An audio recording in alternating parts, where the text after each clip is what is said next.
Hi, this weekend I went to see Masters of the Universe, the latest film adaptation of He-Man, the Masters of the Universe, the legendary 1980s toy line, which became an animated TV series, a long-running series of comic books, and a previous live-action film in 1987 starring Dolph Lundgren and Frank Langella. This new film sees Adam Glenn living on Earth. He works in human resources. He's a kind and thoughtful man, but he is haunted by memories of his early childhood when he lived on an alien planet called Eternia, which was taken over by an evil warlord named Skeletor. He's endlessly pursuing the Sword of Power, which he believes will be able to transport him back home, but everyone he tells this to thinks he's completely insane. However, when he discovers the sword and then Earth is attacked by alien forces, he discovers it's in fact true. And with the help of his childhood friend Tila, returns to his home planet to break his old fighting comrades out of captivity and take the planet back from the ruthless Skeletor, who seeks to control back the sword and thus become master of the universe himself. There's a lot here that could work. There's a lot of raw material that could be entertaining. But the big problem with the movie is it never manages to find its own voice. It never finds its own tenor.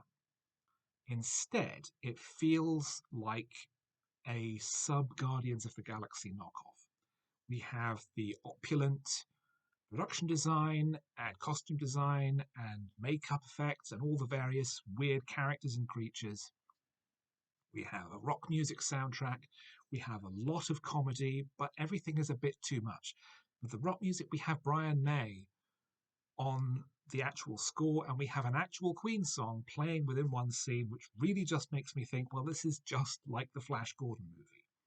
Except the Flash Gordon movie had the sense to play it straight, no matter how bizarre it got. It was always played straight because it knew that that was how you make it dramatic. That's how you make it matter. Here, there is so much comedy that everything is undermined by that.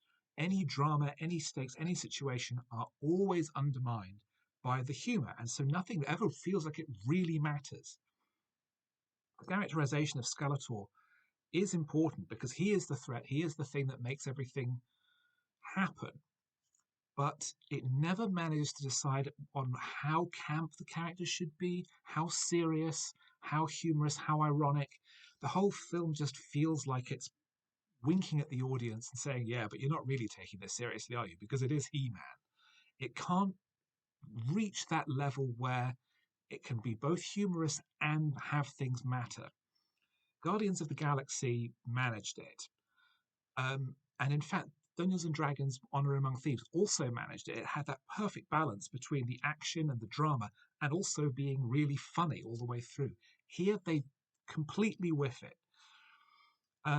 Nicholas Galitzine as Adam, I thought was absolutely fine, but there's weird directorial choices where he's clearly incredibly fit, incredibly muscular.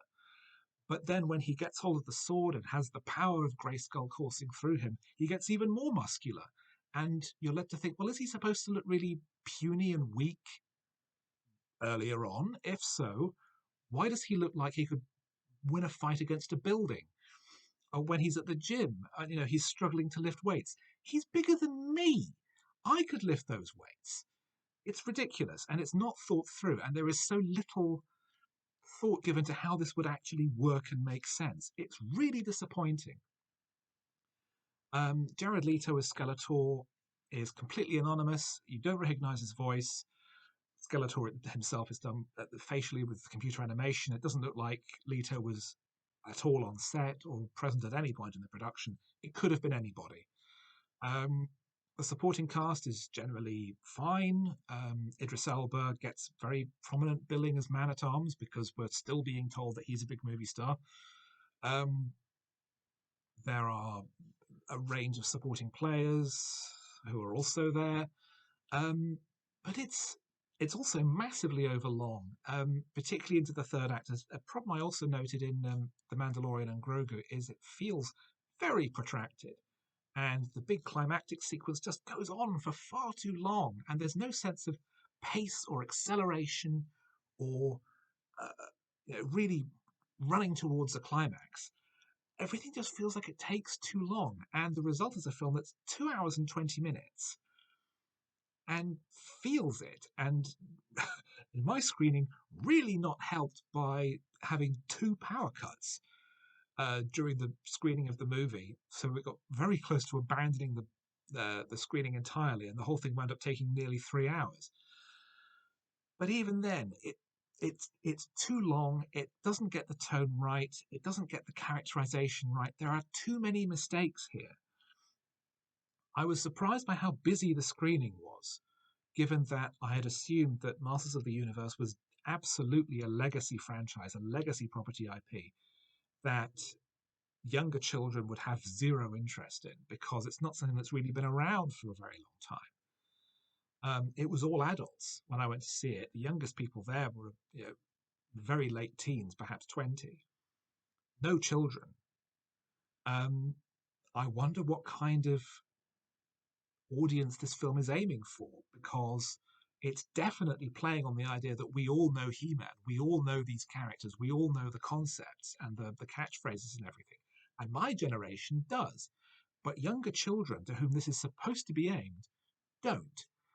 So who's the movie for? And judging by the early box office results, it's certainly not for the accountants.